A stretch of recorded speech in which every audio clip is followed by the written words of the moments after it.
Price Lord. இந்த நாளுக்கான தேவ வார்த்தை எசேக்கியேல் 12ஆம் அதிகாரம் 25வது வசனத்தினுடைய முதல் பகுதி.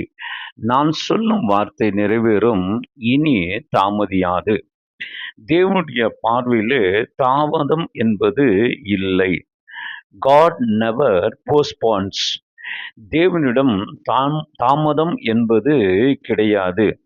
ஆனால் இன்றைக்கு நமக்கு ஒரு கேள்வி, நான் ஜெபித்த அநேக காரியங்கள் ஏன் எனக்கு உடனே கிடைக்கவில்லை என்று. ஆபகுக்கு 2ஆம் அதிகாரம் 3ஆம் வசனத்திலே குறித்த காலத்திற்கு தரிசனம் வைக்கப்பட்டிருக்கிறது. அது தாமதித்தாலும் காத்திரு, வரும், தாமதிப்பது இல்லை என்று ஆண்டவர் சொல்லுகிறார். ஆண்டவர் தரிசனத்தை நேரத்தோடு வைத்திருக்கிறார். அவருடைய காலத்துக்குள்ளே அதை வைத்திருக்கிறார். நாம் தான் நேரத்தை செட் பண்ணுகிறோம் அல்லது நேரத்தை நிர்ணயிக்கிறதுனாலே நமக்கு வர வேண்டியது லேட் ஆன உடனே அது தாமதம் என்று நாம் நினைக்கிறோம்.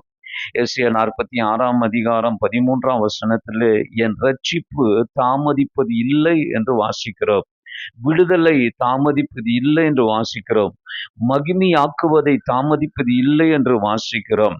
உபாகம புஸ்தகம் 7ஆம் அதிகாரம் 10ஆம் வசனத்திலே சத்ரு தாமதிப்பதற்காக எழும்புவான், ஆனால் சத்ரு தாமதிப்பதற்கு தேவன் பதில் அளிக்கிறவராய் இருக்கிறார். ஆகவே தான் நான் சொல்லுவேன், தேவனிடத்திலே தாமதம் என்பது கிடையாது. இஸ்ரவேல் ஜனங்கள் 430 வருஷம் அவர்கள் எகிப்தில் இருக்க வேண்டும் என்று தேவன் குறித்திருந்தார். குறித்த அந்த நாளிலே, யாத்திராகமம் 12ஆம் அதிகாரம் 40-41 வருஷம் குறித்த அந்த நாளிலே, அன்றைய தினமே ஆண்டவர் நிர்ணயித்த அந்த நேரத்திலே அவர்கள் புறப்பட்டார்கள் என்று வாசிக்கிறோம். 1 ராஜாக்கள் புஸ்தகம் 18ஆம் அதிகாரத்திலே 3 வருடங்கள் மழை பெய்யாது என்று எலியா சொல்லுகிறதை பார்க்கிறோம். 18வது வசனம் 41வது வசனத்திலே அவன் செய்ய நினைத்ததை, ஆண்டவர் செய்ய நினைத்ததை எலியா செய்த உடனே மழை வந்தது. ஆமா அருமையானவர்களே, மழை பெய்ய பண்ணினார். அவர் சொன்னதை நாம் செய்யும் வரைக்கும் தாமதிக்கிறவராயிருக்கிறார். நாம் ஆண்டவர் நம்மிடத்தில் என்ன சொன்னாரோ அதை நாம் செய்து விட்டால் ஆண்டவர் தாமதம் என்பது இல்லை.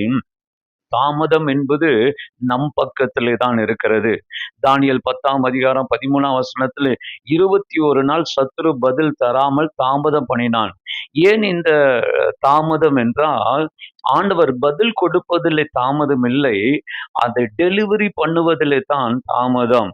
ஆகவே ஆண்டவருடைய தரிசனங்கள் ஒரு நாளும் விலகவே விலகாது. கர்த்தர் தாமதிப்பதில்லை. என்றைக்கென்று நமக்கு நியமித்திருக்கிறாரோ அன்றைய தினத்தில் நிச்சயமாய் அது நமக்கு நடக்கும், அது நிறைவேறும். அதை தாமதியாமல் கர்த்தர் செய்வாராக. God bless you.